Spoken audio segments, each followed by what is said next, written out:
हुआ है periodic table, जिसको हिंदी में क्या बोलते हैं, आवर्त सारणी बोलते हैं।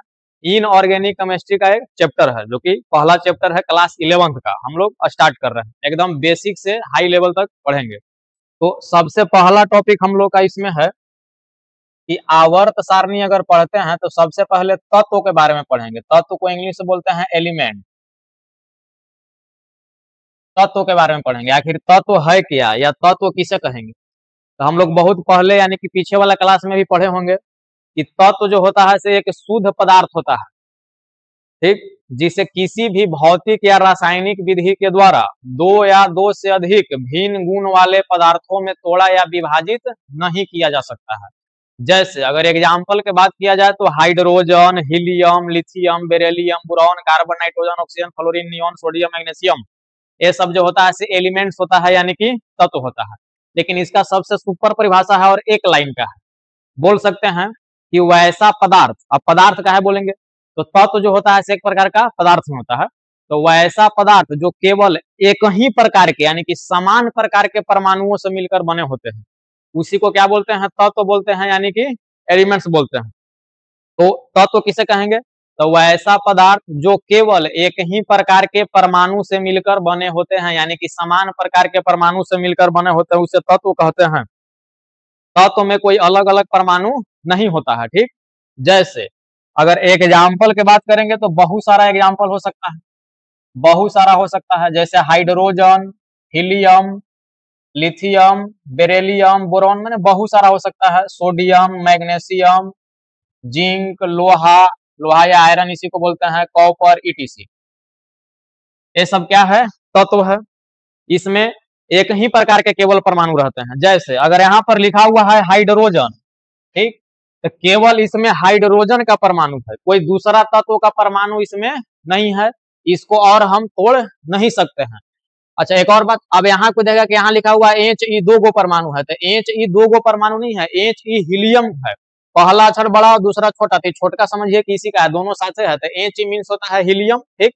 तो हीलियम जो भी है से एक तत्व ही है, यानी कि एक ही प्रकार के परमाणु है, इसमें कोई अलग अलग परमाणु नहीं है।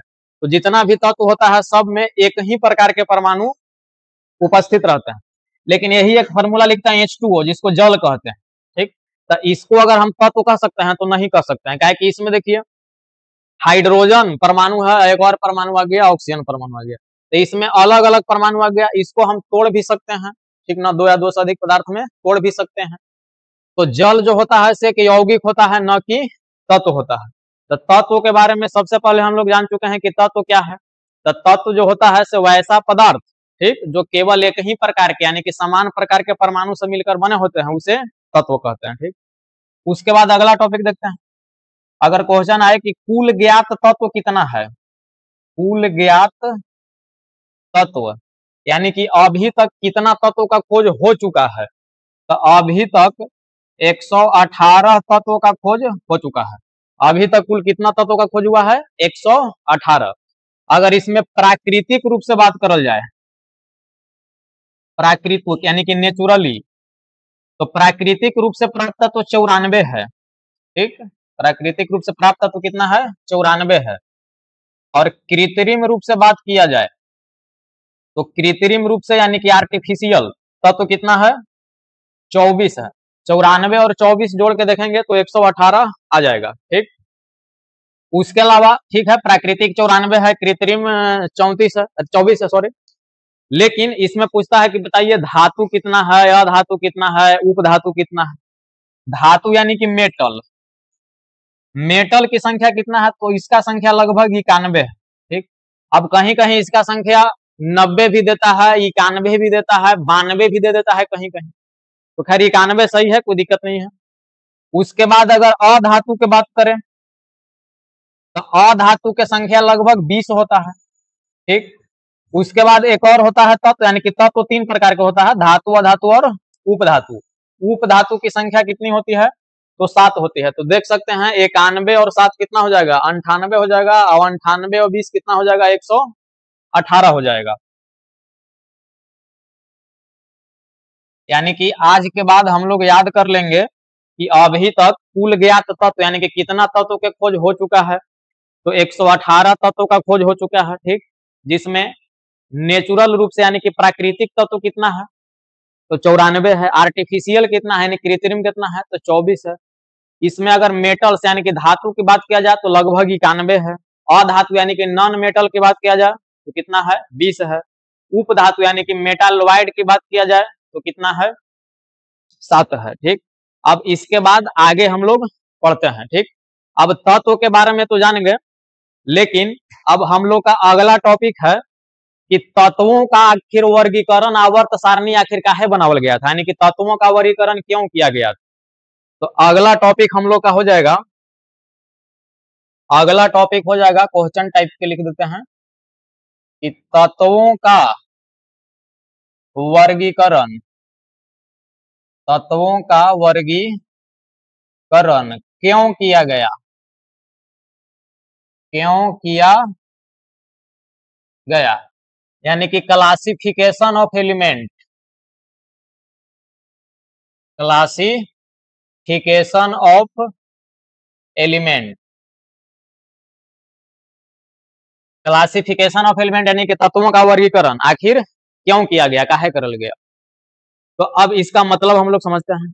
जैसे हम लोग अभी पढ़े कि अभी तक कुल ज्ञात तत्व कितना है, तो कुल ज्ञात तत्व 118 है। ठीक, तो डायरेक्ट 118 तत्व का खोज तो नहीं हो गया होगा, पहले 2, 4, 10, 20, 30, 40, 50, 100 ऐसा करके 118 तक पहुंचे होंगे। तो बात को समझते हैं। अगर मान लो कि शुरू में हम लोग के पास 2 तत्व है, शुरू में हम लोग के पास केवल 2 तत्व है, कोई 2 तत्व है, ए और बी कोई मान लेते हैं, 2 तत्व है। ठीक, अब ये दोनों तत्वों का हम लोग का गुण अध्ययन करना है, गुण के बारे में जानकारी लेना है, तो हम लोग आसानी से दोनों के गुण के बारे में बता सकते हैं, ज्यादा दिक्कत नहीं होगा, काहे कि केवल 2 तत्व है, तो बहुत बढ़िया से ए और बी के बारे में हम बता सकते हैं। ठीक, 2 तत्व के बाद मान लिए कि 5 तत्वों का खोज हुआ, तत्वों की संख्या बढ़ते गया, तो 5 तत्व का अगर अलग अलग गुण पढ़ल जाए तो थोड़ा सा ज्यादा दिक्कत होगा, कठिनाई होगा, कष्ट होगा थोड़ा सा याद करने में, समझने में बात को। ठीक, अच्छा 5 तत्व से 10 तत्व हो जाए और दिक्कत हो जाएगा पहले की अपेक्षा, यानी कि जैसे जैसे तत्वों की संख्या बढ़ते जाएगा तो अलग अलग तत्वों का अगर हम लोग गुण पढ़ेंगे तो बहुत दिक्कत होने वाला है, सभी तत्वों का गुण अलग अलग तरीका से याद नहीं किया जा सकता, समझ में आ रहा है। वैसे 30 हो गया, मान लिए 60 हो गया, 100 हो गया, अभी कितना है जी 118 हो गया। तो यहां से हम लोग आंसर बताएंगे कि आखिर तत्वों का वर्गीकरण क्यों किया गया। तत्वों को उनके गुणों का अलग अलग सुविधाजनक अध्ययन करने के लिए वर्गीकरण किया गया।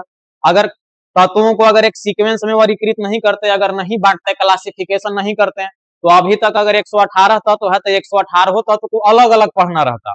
ठीक, तो 118 तत्व को अलग अलग पढ़ना संभव नहीं था, इसीलिए वैज्ञानिक लोग दिमाग लगाया, दिमाग लगा के क्या किया कि कुछ कुछ जो तत्व होता है उसका गुण मैच कर रहा था, तो मैच कर रहा था तो एक जगह रख दिया गया, उसका एक सजावट यानी कि एक अरेंजमेंट बनाया, व्यवस्था। ठीक, और उसी को फिर नाम दे दिया गया आवर्त सारणी यानी कि पीरियोडिक टेबल। तो अगर पूछा जाए कि तत्वों का वर्गीकरण क्यों किया गया, तो तत्वों को उनके गुणों का अलग अलग सुविधाजनक अध्ययन करने के लिए वर्गीकरण किया गया। ठीक, इसके बाद हम लोग देख लेते हैं कि ठीक है तत्वों का वर्गीकरण तो हो गया, क्या कि अगर वर्गीकरण नहीं करते तो पढ़ने में थोड़ा सा दिक्कत होता, समझने में दिक्कत होता। तब अगला टॉपिक हम लोग का है कि आखिर आवर्त सारणी क्या है, आवर्त सारणी क्या है, इंग्लिश में इसको बोलते हैं पीरियोडिक टेबल, इसी को शॉर्ट में बोला जाता है पीटी, पीटी यानी कि पीरियोडिक टेबल। तो जो चैप्टर हम लोग आवर्त सारणी पढ़ रहे हैं तो आखिर उसको परिभाषित कैसे करेंगे, आखिर है क्या पीरियोडिक टेबल। तो आवर्त सारणी जो होता है तो इसको हम बोल सकते हैं कि ज्ञात तत्वों में, ज्ञात माने कि जितना तत्वों का खोज हो चुका है, तो ज्ञात तत्वों में समान गुण वाले तत्वों को एक ही वर्ग में व्यवस्थित करना क्या कहलाता है, आवर्त सारणी कहलाता है। इससे पहले बताए थे कि बहुत सारा ऐसा तत्व होता है जिसका गुण मैच करता है, सेम होता है, तो उसको एक जगह बांट दिया गया, मैंने रख दिया गया, और जो व्यवस्था बना, जो सजावट बना ना, उसी को क्या बोलते हैं, आवर्त सारणी बोलते हैं, इंग्लिश में पीरियोडिक टेबल बोलते हैं, और शॉर्ट में क्या बोलते हैं, पीटी बोलते हैं। तो पीटी क्या है, यानी कि पीरियोडिक टेबल क्या है, आवर्त सारणी क्या है, तो ज्ञात तत्वों में समान गुण वाले तत्वों को एक ही वर्ग में व्यवस्थित करना क्या कहलाता है, आवर्त सारणी कहलाता है। अब इसके बाद हम लोग का अगला टॉपिक है आवर्त सारणी का विकास, आवर्त सारणी का विकास यानी कि डेवलपमेंट, डेवलपमेंट ऑफ पीटी, आवर्त सारणी का विकास। तो जैसे आवर्त सारणी जब दिया गया तो उसमें अलग अलग वैज्ञानिक आए और अपना अलग अलग तरीका से सिद्धांत और नियम दिए यानी कि तत्वों को बांटे। तो वहीं पर अगला हेडिंग बन गया आवर्त सारणी का विकास यानी कि डेवलपमेंट ऑफ पीटी। तो आवर्त सारणी का विकास कैसे कैसे हुआ, तो इसमें बहुत सारा वैज्ञानिक आया, बहुत सारा अपना सिद्धांत दिया, नियम दिया, कैसे बांटना है, ऐसे बांटना है। इसके आधार पर फिर लास्ट में जाके एक आधुनिक आवर्त सारणी बना जो अभी हम लोग पढ़ते हैं, तो आगे मिलेगा। तो सबसे पहला आखिर आवर्त सारणी का वर्गीकरण किसने किया, सबसे पहले किसने बताया, तो एक वैज्ञानिक है जिसका नाम है लेवोजियर। एकदम शुरू से बता रहे हैं, लेवोजियर एक वैज्ञानिक है लेवोजियर। तो हम लोग पढ़ते हैं लेवोजियर का वर्गीकरण,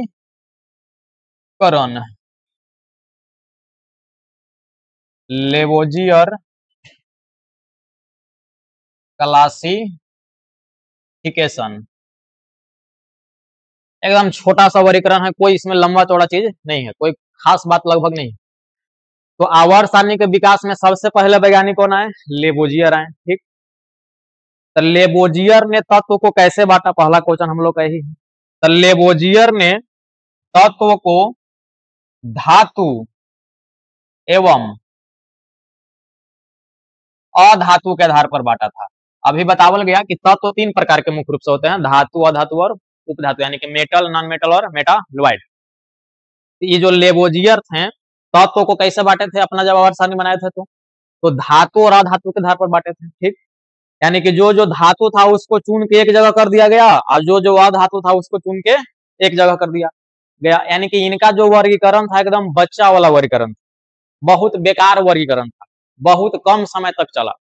समझ रहे बात, यानी कि यहाँ से एक ही बात याद रखने वाला है कि सर्वप्रथम धातु एवं अधातु के आधार पर तत्वों का वर्गीकरण किसने किया, लेवोजियर ने किया। यही एक क्वेश्चन बनता है, इसके अलावा कुछ नहीं।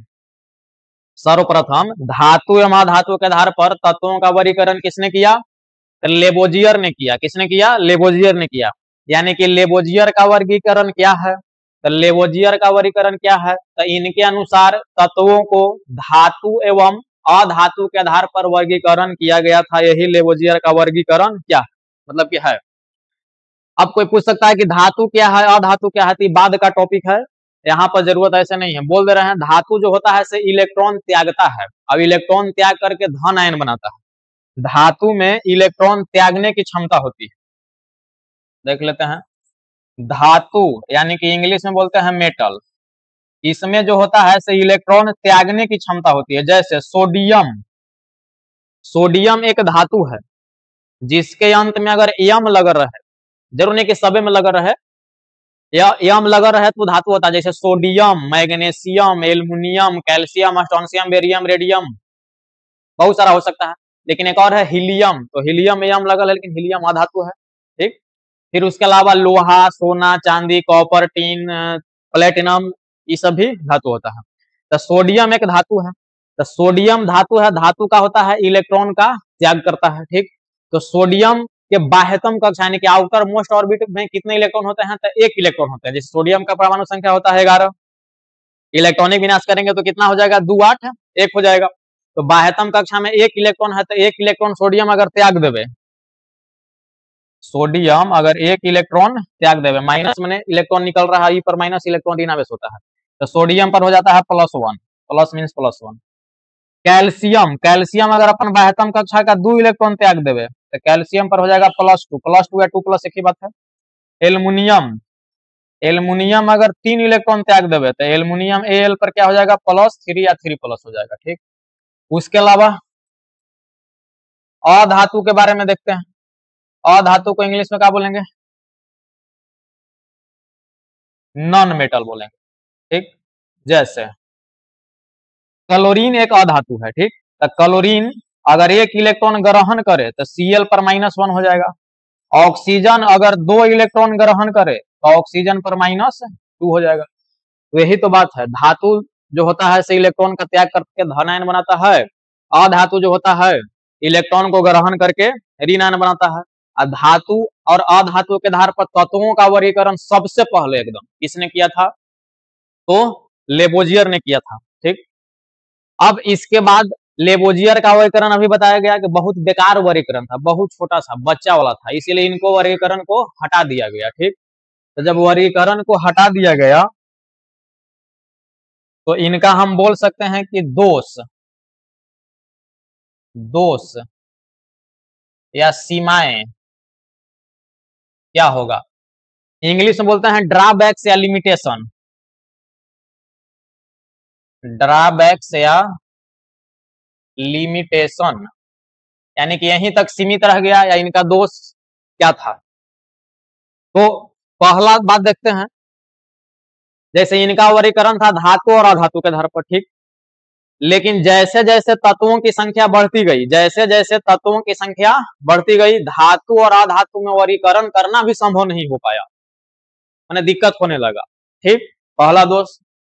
उसके बाद अगला दोष हुआ, जैसे इन्होंने बोला था कि धातु और अधातु के बारे में मतलब कि बताया था। ठीक, वर्गीकरण किया था तत्व को, लेकिन धातु अधातु के अलावा एक और प्रकार के तत्व होता है जिसको उप धातु कहते हैं, यानी कि मेटालोइड। तो उप धातु किसे कहते हैं? तो वैसा तत्व, ठीक, जिसमें धातु एवं अधातु दोनों की मतलब कि दोनों का गुण पाया जाता है, धातु एवं अधातु दोनों का गुण पाया जाता है, उसको क्या बोलते हैं? उप धातु कहते हैं। ठीक, तो जैसे ही उप धातु का खोज हुआ या उप धातु के बारे में बतेबे नहीं किए थे, तो उप धातु अगर पीरियोडिक मतलब कि आवर्त सारणी में कहाँ रखा जाएगा, इनको कोई अता पता नहीं था। तो जैसे जैसे तत्वों की संख्या बढ़ती गई, धातु और अधातु में वर्गीकरण सफल नहीं हो पाया। उसके अलावा उप धातु जो होता है, धातु और अधातु दोनों का उसमें गुण पाया जाता है, तो उप धातु के बारे में लेवोजियर ने कुछ बताए ही नहीं थे। ठीक, तो जिसके चलते इनके नियम को क्या किया गया? हटा दिया गया। तो मोटा मोटी बात हम लोग को यहाँ से क्या याद करना है? तो याद यही करना है कि धातु और अधातु के आधार पर तत्वों का वर्गीकरण सबसे पहले यानी कि सर्वप्रथम किसने किया? तो लेबोजियर ने किया। अब इसके बाद अगला जो वैज्ञानिक है जिसका नाम था प्राउट। ठीक, तो प्राउट का वर्गीकरण अगला हम लोग देखते हैं।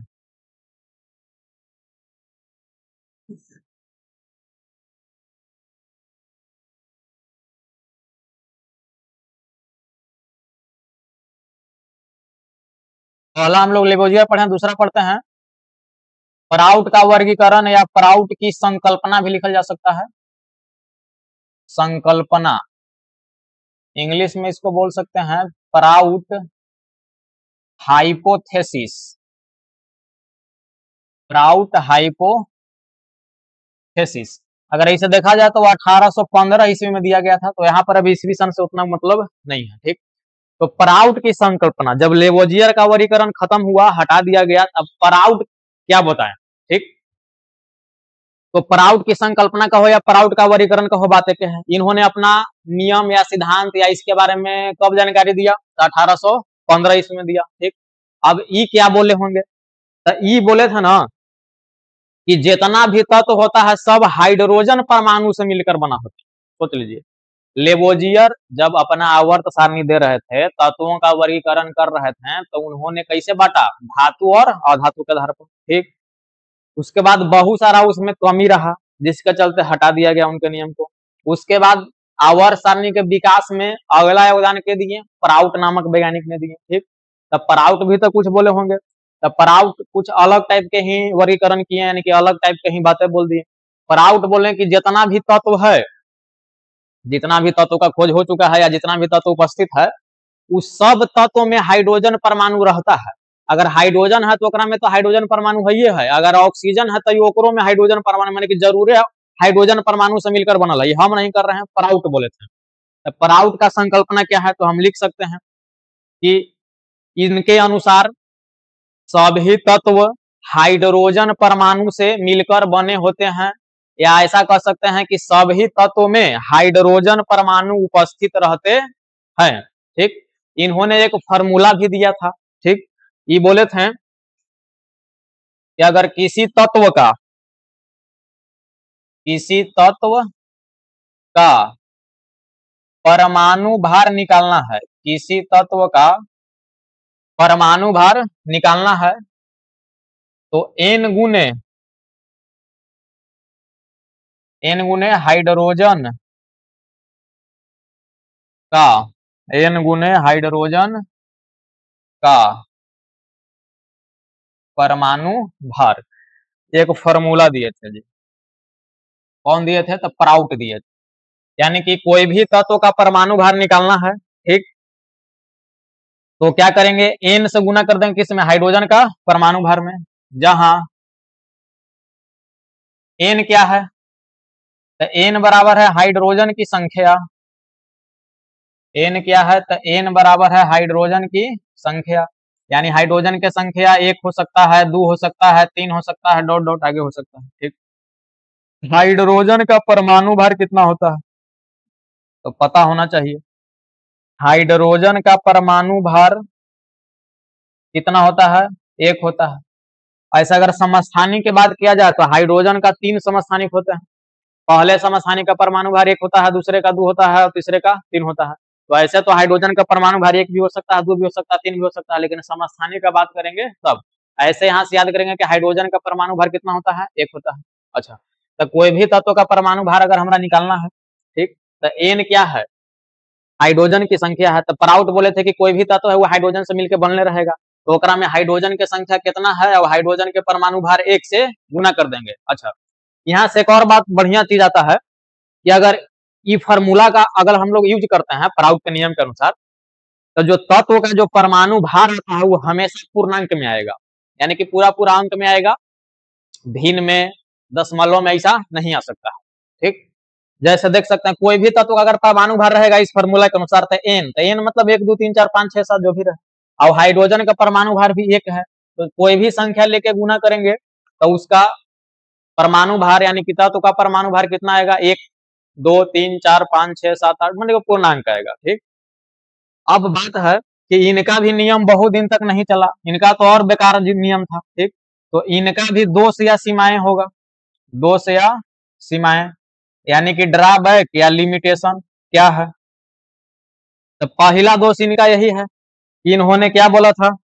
इन्होंने बोला था कि सभी तत्व हाइड्रोजन परमाणु से मिलकर बने होते हैं।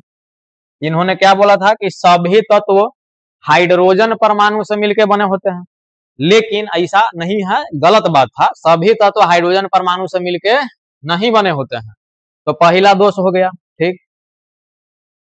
इनका दूसरा दोष क्या था? तो दूसरा दोष था कि इनके अनुसार जो फॉर्मूला दिए थे इसके अनुसार जो भी तत्व है उसका परमाणु भार हमेशा पूर्णांक में आएगा, लेकिन देखा गया है कि तत्व का परमाणु भार पूर्णांक में नहीं होता है। बहुत सारा जो तत्व है उसका परमाणु भार दशमलव में भी होता है।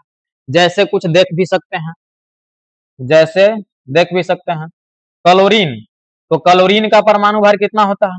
तो क्लोरीन का परमाणु भार होता है 35.5, यानी कि 35.5 बोल सकते हैं। तो कहाँ पूर्णांक में हुआ?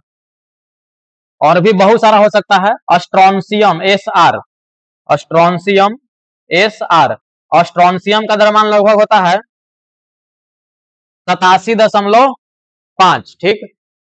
तो इनके चलते यानी कि सब जो दोष उत्पन्न हुआ इसके चलते भी इनके नियम को कुछ दिन के बाद हटा दिया गया था।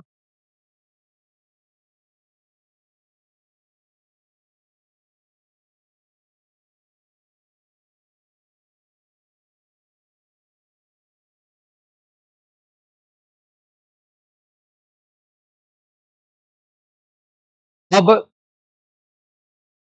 इसके बाद तीसरा हम लोग का है डोबेराइनर का त्रिक नियम, ठीक, डोबेराइनर ट्राइड्स लॉ। अब डोबेराइनर का जो त्रिक नियम इसके आगे जो आवर्तनिक का विकास में हम लोग पढ़ेंगे तो वहां से इन लोग का कुछ ठीक ठाक नियम था, कुछ अच्छा खासा यहाँ से क्वेश्चन भी आता है, लेकिन इन दोनों का जो वर्गीकरण था बहुत बेकार टाइप का था। तो डोबेराइनर का त्रिक नियम जो है इसके आगे पढ़ेंगे तो उसमें बहुत सारा बात समझने को सीखने को मिलेगा, वहां से बहुत सारा क्वेश्चन भी बन सकता है, ठीक ना। यहाँ तक कि क्वेश्चन भी आता है कि सर्वप्रथम तत्वों का वर्गीकरण किसने किया था? तो सर्वप्रथम तत्वों का वर्गीकरण किसने किया, अगर ऐसा क्वेश्चन आता है तो आंसर देना है डोबेराइनर, ठीक। लेकिन अगर उसमें धातु व धातु लगा दिया जाए कि सर्वप्रथम धातु अधातु के आधार पर तत्वों का वर्गीकरण किसने किया था? तो धातु अधातु के आधार पर तत्वों का वर्गीकरण किसने किया? तो फिर आंसर देंगे लेवोजियर, जो कि अभी पढ़े हैं। लेकिन धातु अधातु हटा दिया जाए, केवल बोलेगा कि तत्वों का वर्गीकरण किसने किया? तो डोबराइनर ने किया। इसके बाद जो अगला नियम है हम लोग